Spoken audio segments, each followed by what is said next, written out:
Twee Friese PvdA'ers hebben een plan betocht om het onderhoud en de veiligheid van plattelandsdieken beter betaalbaar te maken voor gemeenten. Dus zo'n aparte belasting komen maar te van boeren. Landbouwverkeer wordt heel iets zwidder en grutter. Boeren zullen nevens de PvdA'ers voor de kosten opdraaien moeten. Vanuit de politiek en boerenorganisaties komt kritiek op het plan.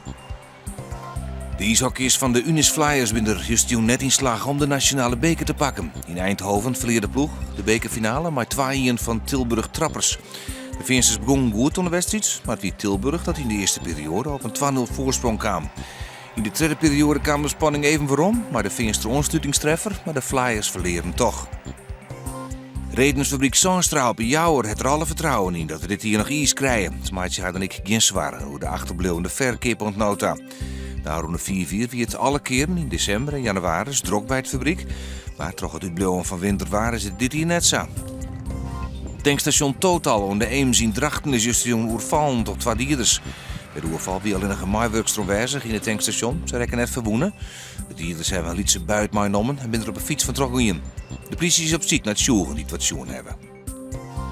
Joen en vannacht zijn noord aan Rijn en een temperatuur van 6 graden. De zuidenwind is krachtig onthut. Ik mooi wat Rijn, maar verder meer is droog. Het wordt 9 graden en er zit een krachtige zuidenwind.